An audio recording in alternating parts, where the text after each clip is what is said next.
Can you see us like blink once if you can, twice if you cannot? It starts blinking, I'm leaving. Okay. All right. So what are we doing here? So you're who are you? My name is Matthew Wright. I am a software developer here at Improving. I am an improver. There you go. And I'm Claudio, also an improver here, doing all the things. And we've been having conversations weekly. Yes. And we decided, maybe we should start recording this because as we have shared some of these conversations with other improvers, they were interested in it. And we thought, well, why don't we record it and maybe offer it to a wider audience? Maybe it can help somebody else do, what kind of job, whatever kind of job that they're doing. What were these conversations about? Like, what have we been talking about? To be honest, we talk about everything here, Everything, but right? but a central theme is artificial intelligence, AI, Yeah. and the way that we work with it in our day jobs, and even outside of it. Like we do some voice journaling, for example, and Yeah. we transcribe the audio after, feed it into some LLM, Yeah. and get some insights or some actionable items. So we do a lot with Yeah. AI. We do a lot. And like one of the things that we do with like recording all of this and transcribing, I know that I've been doing this pretty much every time where as I run through an LLM, I prompt it to say, hey, look at anything that Claudio, in the transcription has said and pull some ideas for potential blog posts. Yeah. And it's very cool because I can see like the variety of topics that we've covered within that hour. And then some of those ideas, I'm like, that one, I want to go deeper into it. And then I can just prompt and say, okay, this idea, give me more, right? And then I can expand it Mhm. from there. I do something similar. I'm building a small side project, and you know how like when we talk, we'll say something like, "Imagine if," or "What if we could do this?" I will do this about a feature that I would like to see in my own app, and I will flesh out my ideas about it, and I will augment that with feedback from the LLM. I say, "Help me expand on this idea." Like, use your imagination, basically. Yeah, I like it. And I know like one of the things, like we got together a couple of months ago now to plan a co-presented talk, Yes. right, on this topic. And we spent maybe the first 2 or 3 meetings discussing all sorts of ideas of like, what should that 1 hour talk be about? Right. It's like, what's the big focus? And then we did the no, feel, do Yes. framework to figure out like, what do we want the audience to know? How do we want them to feel? And what do we want them to do at the end of the talk?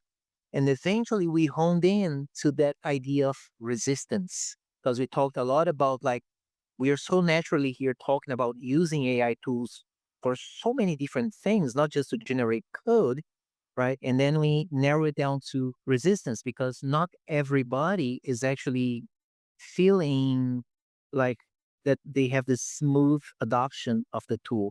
And I have something to share with you that happened this week around resistance, right? So I was sharing with a group of developers about our process, and not just developers, but also UX designers, our process to like use AI tools to generate user stories, to refine user stories, to expand on it, to use that in a tool such as AI Studio, Cursor, whichever tool to create a quick prototype that comes from the user stories that came from conversations, Yes. right?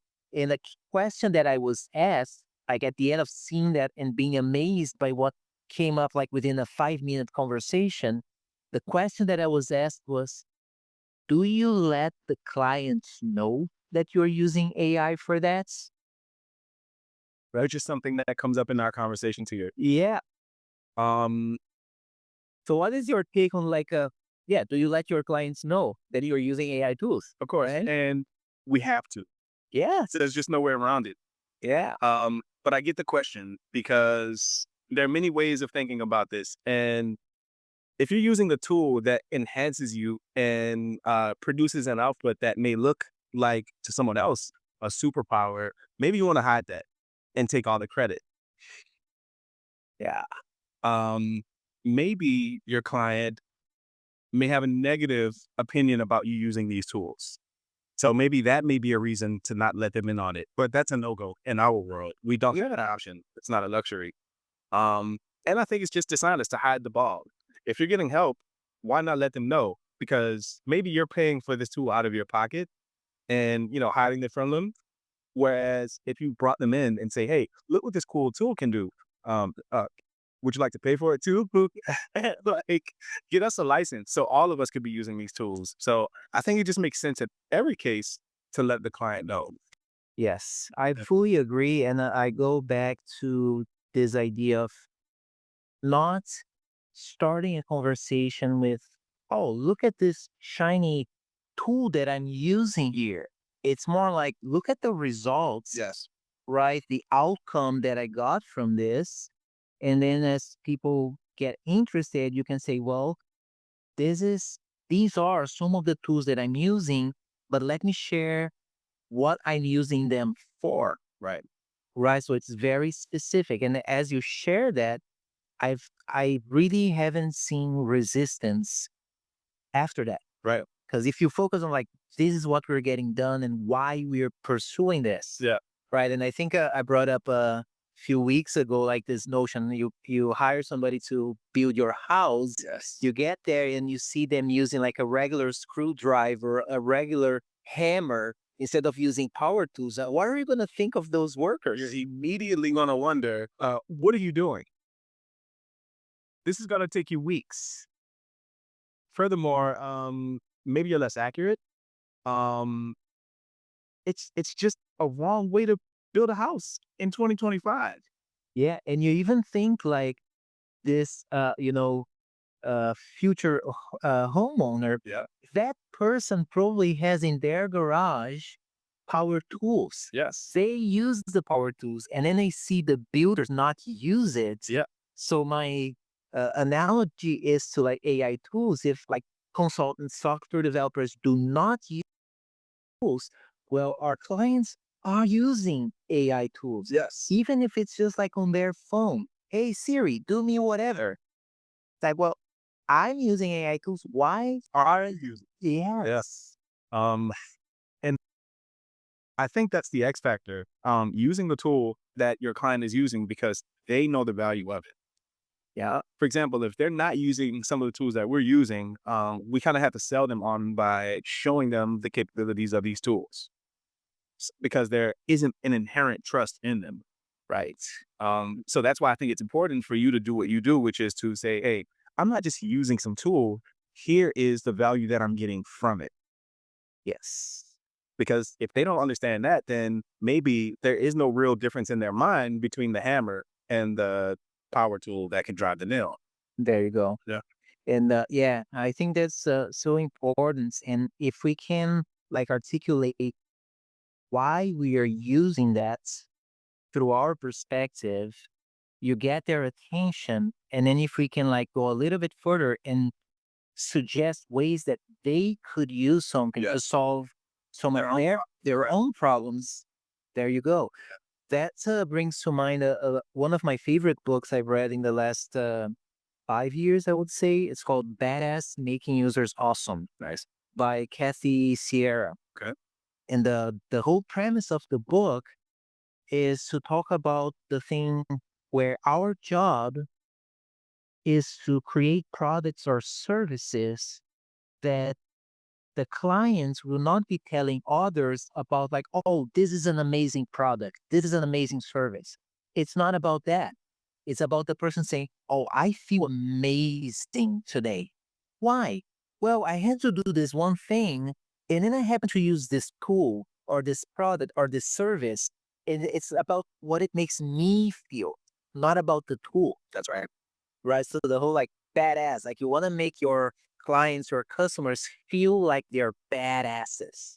And whether that is through the use of a tool, a service, a product, whatever that Whatever it is. is, uncovering it. And if they feel like a badass and there is no tool involved, is there a way to increase this feeling of badassness by building a tool out it?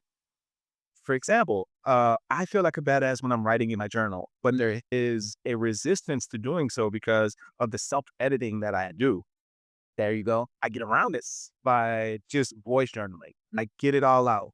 I don't have to care about punctuation, grammar, formatting. It's just my raw emotions that I can shape later. The biggest value of me journaling isn't, writing pretty sentence structures. It is me sharing how I feel.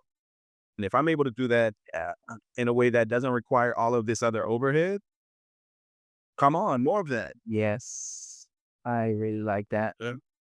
I really like that.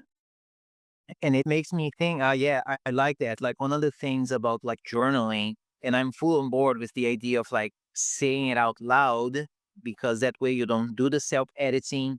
It's a forward only, Yes. right? If you say something out, and it's like, okay, that's not exactly how I meant what I At meant. least it's correction, but it's Make the correction that is a sport. Yes, you're moving on.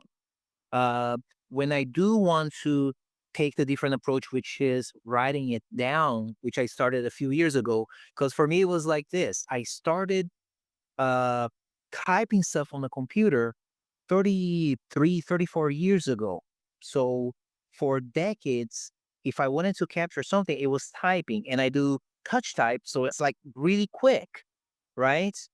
Um, After a while, maybe it was 8 years ago, I think, I started writing more, which for one thing, it was weird, right? Because it's like I don't even know how to write anymore. It's so you weird.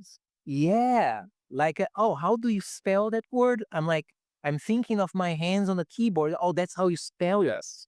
Weirdest thing ever, right? But I'm like, I want to do that because it makes me slow down and see my thoughts in front of me. So it's Nice. right. It diminishes that the racing thoughts. It's like, oh, there's a lot going on here. It's like, no, there's not a whole lot because you have to streamline that because you're writing. It's one word at a time. That's the bottleneck. That's exactly right. And at first I thought, well, I already have an iPad. Maybe at the time I'm gonna get one of the styluses and write on my iPad.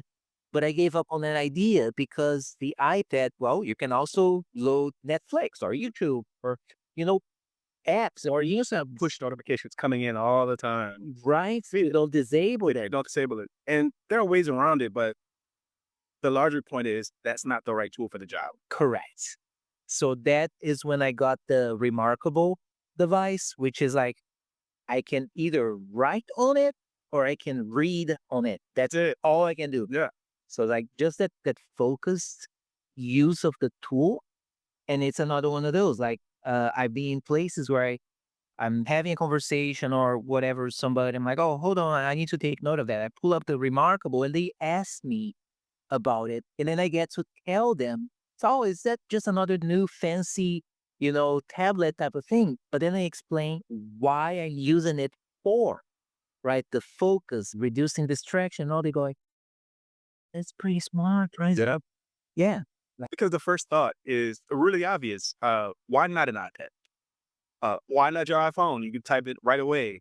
Same issue. Like, correct. These are not the tools for the job. I mean, we could use them to get the job done, of course, but yeah, if I want to be deliberate in my writing, and not have all of the distractions that come along with these other tools, get a tool that is purpose built for that thing. yeah, yeah. Works so much better. I guess it's similar. Like another image that comes to mind is a Swiss Army knife, Yes. right? Well, you have the one thing that has like 200 different tools there, but sometimes all you need is a regular, plain old screwdriver Yes. that you can get your whole hand on it, on the grip, and right? That is a great point about his Swiss Army knife because while it does maybe have a Phillips attachment, it's not really practical to use, Yeah. especially for long periods of time. It's like something that you can use in a pinch, Right. as opposed to something that you can really wrap your hand around and focus on this bolt or whatever. Yeah. Yep. And the other thing, like if one of those little tools breaks, you don't really fix it. You throw the whole thing Well, away and you get a new one. maybe you throw it away because again, if this is a multi-purpose tool, all of the other tools still work. This one thing just doesn't work anymore. Maybe you stripped the Phillips bit and you just don't open that thing anymore. So now all of the other things still work, but it's just handicapped. And then what do you do? Do you buy just the individual one for the thing that broke, or do you buy a whole new Swiss Army knife? You carry both. So now that would be silly. But it gets you to think about those and make those decisions. And Um, so if this is a tool that you're going to be using, um, more than just in a pinch, get a dedicated tool for that thing. yeah, that's yeah, 100%. It's funny on the topic of resistance. I was just thinking about that this morning. I mentioned you know, being a touch typist. Yes. I was, I think, 10 or 11 when I started taking classes on a typewriter. That was a long time ago, right? Way before I had ever seen a computer before. So I'm like practicing on the typewriter, and it was not touch typing. It was more like punch typing because those things were heavy, right? And then years later, when I got to see a computer and use a computer, the thing that got me thinking at that time, let's say people working office jobs and they were using a typewriter, how did they receive? Did they welcome computers, or did they feel any kind of resistance to this new tool that does the thing that my old tool does, but it does so many other things that I don't quite understand? Yes. Did people have like some kind of resistance? I caught myself thinking about that. I would imagine so. So you can take anyone who doesn't have a lot of experience typing on a keyboard and compare it to the speed at which they can write using a pen.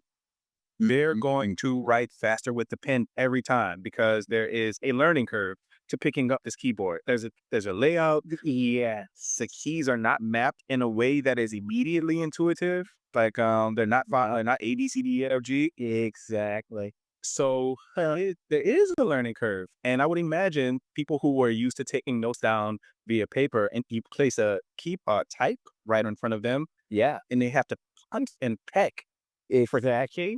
It must have been very, very frustrating. Mm, like, why do we need this? This is only slowing us down until it doesn't. Until it doesn't. But you have to invest the time to get to the point where it's no longer slowing you down, where it's no longer an impediment, Yes. and it requires an investment of your time. It does. You have to do it deliberately. That the people have about AI. For some people who are using it now and may struggle with how to prompt it or don't know some of the strategies that we know, it may slow them down. And if this would not surprise me, or it may produce results that aren't consistent with what they're seeking. Yeah. Uh, so yeah, that makes me revisit like time traveling here because yeah, going from like using pen and paper to a typewriter, there is that initial resistance, there is that learning curve thing, or someone saying this is a new tool that's not going anywhere. Going anywhere, right? It will be here for a while. You have to learn to use it, Yes. right? As your boss, I'm telling you to write these letters. You cannot write it like this because not everybody can read your handwriting. You're going to have to type here, right? There's a motivation. So I guess going from a typewriter to a computer, similar. Similar, but there's a smaller leak Right. because now this thing can do even more. Correct. Yeah. Right. But then it's the even more that makes me wonder is like, and I don't remember, honestly, I do not remember because I was like a pre-teenager Yeah. when I was living through that. Yes. So I don't remember people having a resistance to a computer like that.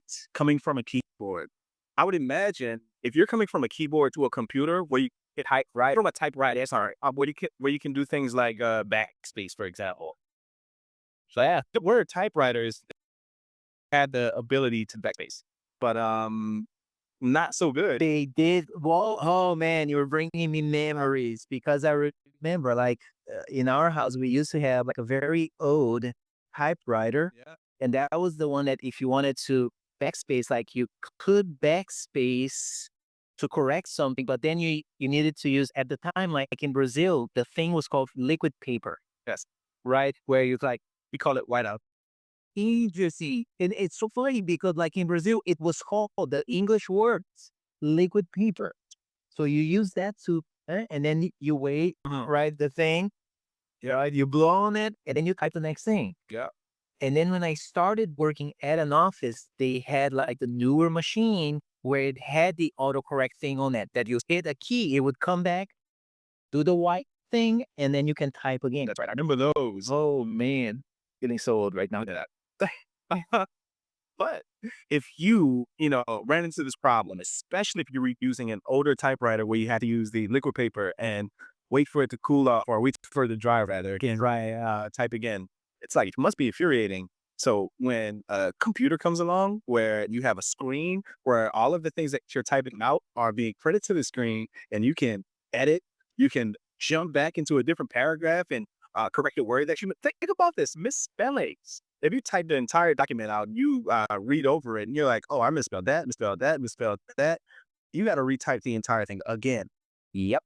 Yeah. So again, like the computer, so the transition from the typewriter to the computer must have felt like a dream in a way that coming from writing to a typewriter, maybe the exact opposite. Oh man, yes. So as you're describing that, the other thought that came to mind, I was pondering this a couple of months ago.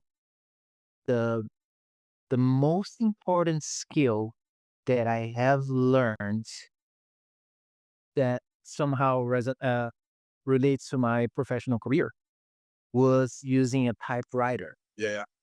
because at the time, like it predates me using a computer, even knowing that computers existed, because that was like uh let's see, 85, I think, when I started um learning to use a typewriter.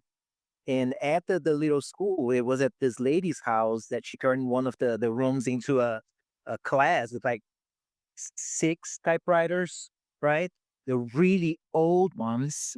And then every 2 weeks or so, she would put this thing that she rigged, like some wooden enclosure, so that we had to type without seeing the keys.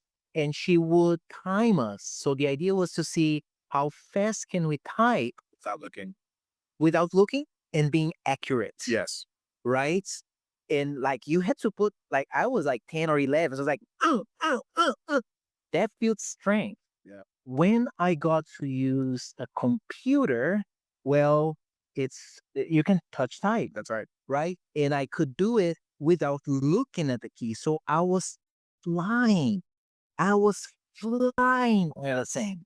So that by the time I really started like learning to use computers, word processors, spreadsheets, and learning to program, it's like, well, I can program without looking at it's so fast. So that's why I say it was probably the best skill that I've ever learned because it unlocked Yes. the big thing that was to come, which was computers. That's right.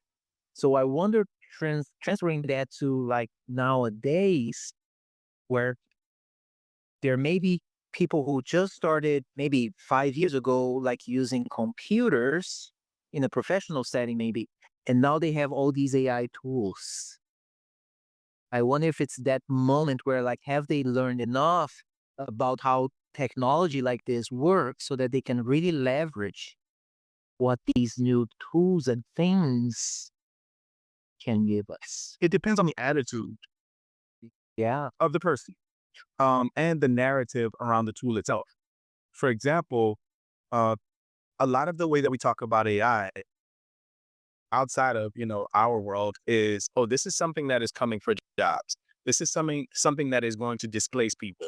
Of course, you have like the environmental impacts. There's just a lot of mess around it. So as much value as it provides, it also provides a lot of angst. So if you're coming from a typewriter to a computer, for example, this doesn't seem threatening. It seems like a very, very obvious enhancement to the way that you do things, which can also be true for AI.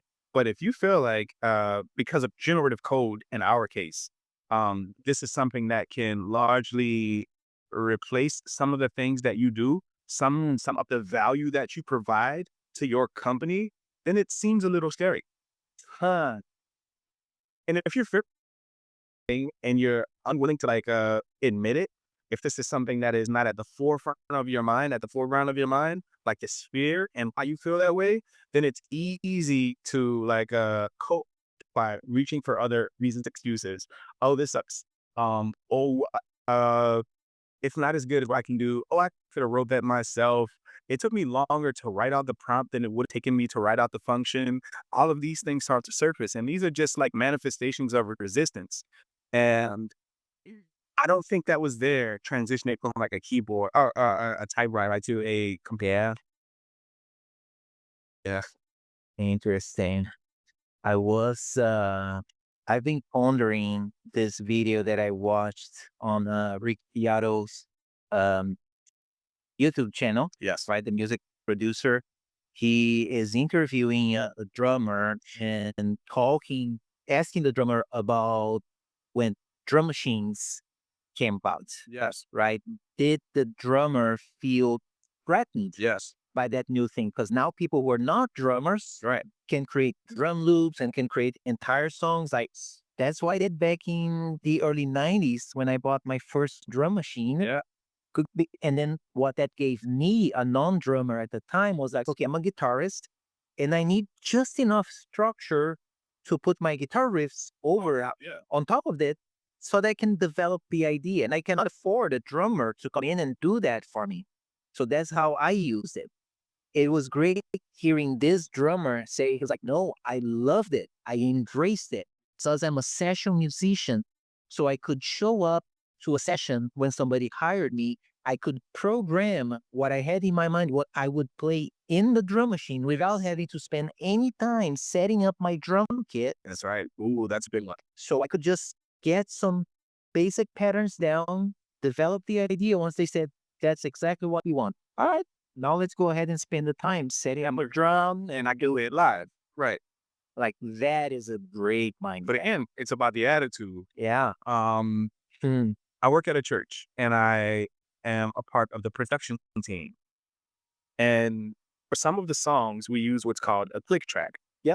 Oh, yeah, I'm familiar with this. 100%. Yeah. Our drummer is a bit older, Okay. definitely older than both of us. Yeah. Yeah. And once we showed up to choir rehearsal and started this click track, one of the first things he said is, "Oh," and he said it in a jokingly way, but I think there's always a little truth in jest. He says, "Oh, you're trying to replace me," is the first thing he said. Interesting. Click track, just click track. Yeah, Which is like no difference than like putting a metronome and that's click, right. click, click. It's like, That is exactly the value. And oh, when he would try to play along with the click track, because this click track is perfect and mhm. perfect in a way that if you're playing at if it's playing at 120 beats per second, it's not going to misbeat. Now, if you're trying to play at 120 beats per second, then maybe you will because you're a human being. Yeah. This isn't to say that human beings locked in. Maybe you can do that, but this is not even something we expect from human beings, even if you're a professional drummer. But the point is, he would try to play along with the track in that he would consistently get out of sync, and a frustration emerged. And he didn't really like the click track, but he learned to live with it. It's interesting. And it's just another one of those like, what are we using the tool for? Like, Yes, click track for? Like, I've learned to use click tracks because I'm recording myself. yes, I have no other option. I have to create my click track so that I can put down like a guide guitar so that I can then play the drums to it. that's right. And to it has to be like right on time. That's it. That's the value of the click track. It is the value. But the trade-off is it does lose The human touch. the human touch, the organic feel. So like I know of bands that they record in studio with a click track Yeah, because they are coordinating everything, all the performances. But when it comes to playing live, they don't click. use the click track That's right. because then it's like the way they describe it, and I can totally relate to that. It's like you're playing live, you're feeding off vibration of the crowd. That's right. There are parts that you may want to like speed up a little bit or slow down to match the emotion. Like to have a click track, you have to There's no going. It's a guide. You're on the rails the entire time. There's no room in that context for a lot of creative expression. Correct. And maybe that is the real source of the resistance to using such a tool. Because now I can't even get into my own groove. I'm in its groove. I have to play by its rules. There's no negotiating with the click track. Once you get out of sync with it, you're in trouble. You have to get back in sync with it. It does not adjust to you. You adjust to it. Yeah. And that's a great point because like with if that oh, and I guess that's part of the that like some developers have with AI tools that they give it a shot. They say implement this without more detail or context, and then whatever comes back, like, oh, that's not good. I can do better than that, and then they throw it out. Like it's not like that. It's not like on rails. Whatever comes back, you can adjust, you can refine, you can say, do it again, but now consider the following. Yes. So you can use as a creative partner, Yeah. as opposed to like this rails that's like, no, there's no way to change. So the question then becomes, what separates the person who does say, okay, it didn't get it right the first time, but I need to add more detail, more context because maybe my initial prompt was vague. What separates that person from the person who then says, okay, look at this output. It sucks. I could have done better myself just by investing the time and creating a plan for myself and implementing it. Um, and then rejects the tool outright. What separates those two people? And its attitude ultimately. Like, it's really difficult to suss out why people feel the way they feel if there is an incentive to conceal it. Yeah. Yeah. And there is a way to get to the heart of why people feel the way they feel, but that requires like a trust. That requires being in community with people who you know won't judge you if you say your authentic and real feelings about a thing. Yeah. So, and it requires just conversations and patience. It's like, Claudio, why, you're super smart. You're very thoughtful and deliberate about the way you do things. Why are you rejecting the tool that will assist you and help you be more productive, for example? Why are you resisting this thing? And with enough conversation, we can get to the bottom of it. And maybe the answer in your case is, you know what? The tool is cool. I've seen what it can do. I like it, but I'm just not fine with the way the models were trained. I'm not fine with these companies scraping data from the internet and feeding it into the machine and training on that data without getting permission from the authors of that content. Maybe this is where you come from. And the sooner we can surface that side of the argument, that provides us something to deal with. Yes. It doesn't fix anything, but now I understand where you're coming from. Instead of you just saying tool sucks, that's not actionable. And if I do believe that's what you really mean, if you say the tool sucks, then I'm going to try to address it by saying, well, this is how you use it. This is how you use it. And that's not really your problem with it. It's exact. That's a point. That is a great point. I like it, man. Good.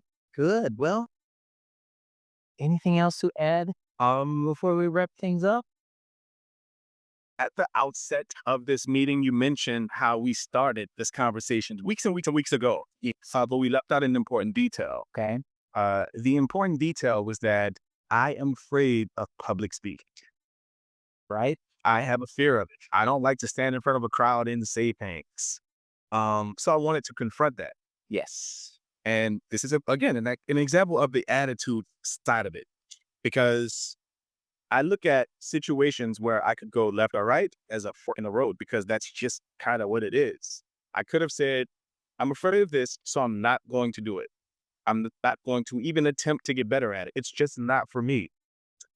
The alternative was to say, I am afraid of this. True, that's a given. Let's explore why, and let's figure out how to conquer it, how to fix that, how to address it. Uh, and one of my methods for doing this was telling a bunch of people that I'm afraid to do a thing. That was literally it. That was the catalyst here. I told people that I was afraid, and people like you said, "You're afraid? Oh, I know how to fix that. I know what to do with that. Come hang out with me for a little bit, and we'll work on that." Yeah. And that's how this began. Yes. Yeah. And I thank you for sharing that and playing along because it's yeah, I know it's like the number one fear of people, even, of death. Like people are more afraid of public speaking than they are to die. Yeah. Right. And it's interesting because I've heard that so many times. I've read about it so many times. People always bring that up, and people see like me giving talks and stuff. They think that's like, oh yeah, you got that nail. You know how to do it. Like, well, it didn't used to be like that, right? I used to be very quiet. Into my early teens, I would say I would always be like the quietest person everywhere. And eventually, I learned that if I do not have anything to say, I'll be quiet. Yes. And sometimes, I mean, I'm in like information absorption mode, if you will. A It's like sponge. yeah, it's like I'm spawning, like, give me everything. I'm processing that. I'm not like a fast thinker to like synthesize everything and already have something that I want to put out. Right Like, away. Yeah. I need to take my time with it. I'm gonna let it sink. I'm gonna make those connections. Like sometimes I'm in meetings and I see like words and opinions and perspectives flying all over the place. I cannot make connections because everything is happening to WhatsApp at once. So I need to take my time, find those connections. Like I walk up to a whiteboard and I draw it up. It's like, well, there was this concept, this other thing, this other thing. What am I saying? Oh, now I see some patterns. Oh, and I see it. Yeah. now I see it. And now when that happens, then I feel comfortable saying, okay, guys, now I got it. Probably Yes. everybody already was on that page. I was not. Let me tell you how I got to it. And that's usually where it connects with people. And I have a little pushback. Okay. I think everyone is experiencing the same thing that you're experiencing, but because maybe there is a lack of clarity, and because we do have our own ideas about what's being discussed, even if they're not necessarily accurate, we form conclusions based on maybe incomplete information. And we think we know what the person is talking about. And there's nothing to ever like push back against that. Or if we don't ever have to challenge the thought, then yeah, walk away thinking we were right about the thing the entire time. What you do is something slightly different, where it's like, I make no assumptions. I get all of these thoughts out on a board in a visual way in front of me, and then I see where the connections are made. And then I will ask the person who's sharing some of these thoughts for clarification. Is this what you meant? Is that what you meant? And now I have a complete picture or a more complete picture of what was being said. Yes. And a better understanding consequently. True. I think a lot of people in these rooms don't always have that. They think they do, Yeah. but Be on to something there. Yeah. if you never validate it, then I think a lot of people think they're right about things without ever challenging whether or not that is true. Yeah. I think we need a lot more whiteboard sessions or a lot more questions because we don't always have to take it to that level. Like you're more of a visual thinker, so that's the way you like to operate. You want to see it out forward and draw the connections. But we could do something very close and approximate just by asking better questions in real time. Like, hey, this is what I think you're saying. Let me ask to see if that's in alignment with what you're actually saying. And if the person says, okay, now you can mark that as, oh, this is a valid connection that I've made instead of just an assumption. Very true. Yeah. I like that. That's where that perspective. That's yeah. Me thinking. So yeah, we got into this with a whole bunch of public speaking things, honing in that skill, right? We gave a talk together. Now you're preparing to give more talk, yes, on your own. Like you feel like, yep, I can do this, right? Found a process. You're like, making your own process, what works for you, or you can feel like, okay, these are the ideas. I'm making my connection, and this is how I'm going to present to others. And yeah, It's a journey, figuring out yes, what works and what doesn't work. is 100%. Yeah. Yeah. So now you can like, you don't have to say anymore something like, oh, public speaking is not my thing. No, you can say, I'm working on it. I'm working on it. I am a work in progress. Yeah. Yeah. Yeah. I've been giving some talks. I've been speaking more in public. Yeah. I'm working on it. And I can answer the question of why I was afraid. More importantly, There you go. yeah, that's something I didn't have before. I was afraid because of the feeling I would have when I wanted to do that thing. Right. But now that I've actually done the thing, I can speak to why I felt the way I felt in more detail, in a more meaningful way. Oh, I felt afraid because there was a lack of preparation. Yeah, there you go. Yeah, and then it's the thing, well, once you narrow that down, okay, there was a lack of preparation. Okay, how do you solve that? Prepare. Like, how do you today? You go from that to that to that down the chain.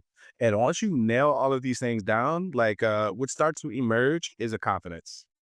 Yeah, I mean, you can't really get around the feeling of, oh, I don't want to stand in front of these people. There's a fear there. Who do I look at? How do I work the room? I think those are things that come late. These are like more distant concerns, to be quite honest. Like, but if you're prepared and you have a command of the knowledge that you want to share with the people in front of you, like you can figure out the work the room stuff later. yep, Yeah. yep, yep.